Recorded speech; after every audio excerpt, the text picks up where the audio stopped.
Right now it is time to bring in Ruth Epstein from the Republican American. Ruth covers our area for the Republican American. You can find her stories in the newspaper itself or on their website, rap-am.com. And we have breaking news this morning, Ruth. Really?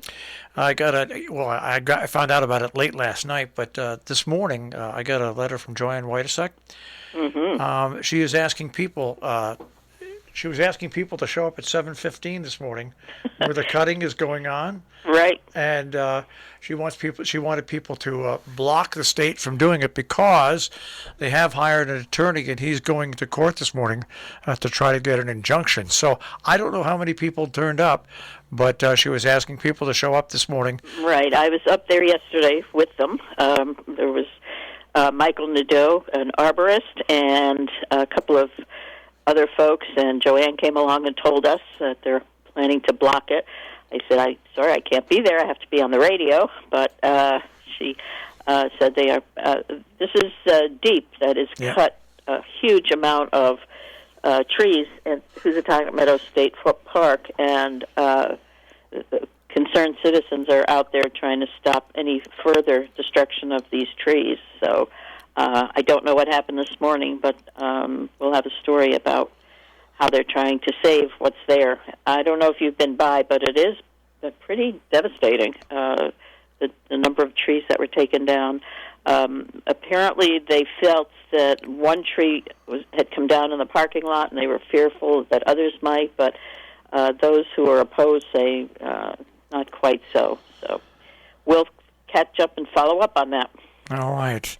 All right. Interesting. So are they still, the luminaries still going in front of your office? Absolutely. The luminaries were going this morning. They're a little bit dimmer than they were, but you know what? It is... So it was incredible. It's the second year they've done this, and you know what? It is one of the most beautiful sights in the region, especially when the tree's lit. It was magical on Saturday night when the tree was lit. The luminaries were ringing the green. There 1,400 of them, and they stretched. They had so many they had to put some down in Veterans Memorial Park. It is absolutely beautiful. It's done by the Sharon Ambulance Squad, and each one has a name on it, and they even alphabetized them this year, so you could find the person's name you wanted. It's really wonderful. Yeah, they put 3 on each side of the steps here at the radio station, and they put Thea McMillan posted a thank you for people, and I posted back to her, no, thank you. This has become one of the most beautiful scenes now in the holiday season every year. Beautiful. Yeah. Yeah, it was a gorgeous evening. The singing of carols with the Salisbury Band Brass and Christmas Hot Chocolate Society, and the luminaries all lit, the tree lit, and then over to the Historical Society for some cookies and cider. It really was a beautiful evening. And there was so much going on for the holidays this past weekend. Will Veras, the resident state trooper in Salisbury, held the first ever state police toy drive, the town hall, on Saturday, and it was filled with toys. People were so generous. Across the street, up the street at the firehouse, there was the vendors fair for the Lakeville Hose Company, as well as Swasso's ski and skate swap. It was a busy time. And then they had Santa in the evening. It was like a triple header there. Oh, wonderful! And I don't know if you saw Willie Hallahan's pictures of the ski and skate. I did. Oh my gosh, they were out the door and all around. It was amazing. Yep. And Kent had its parade of lights on Saturday night that I understand was very successful. And there will be plenty more of these holiday things coming up in the following 2 weeks before Christmas gets here. Absolutely. Cornwall put out an interesting, they had a survey from the Economic Development Commission, and it was interesting. They surveyed why people come to Cornwall. They've had 65 new home buyers this year, which is really incredible for a town the size of Cornwall. And it's an interesting read as to why people have chosen to come up here. But the First Selectman Gordon Ridgway reminded people that there's very little housing available now. Everything is taken up, and Priscilla Pavel, the selectman, pointed out one of the only offerings she has in Cornwall is for a $10 million Italian villa, and that's not too many people looking to buy one of those. So very interesting. The only house available is for $679,000. A bargain at half the price. Yeah, amazing, isn't it? Who knew we lived in such an affluent area? We had the story of Claudia Kane, who's retired as librarian at Scoville. Karen Goodell, who is, she's taken over today because Claudia is now gone, was the librarian in Winston at the Beardsley and Memorial Library.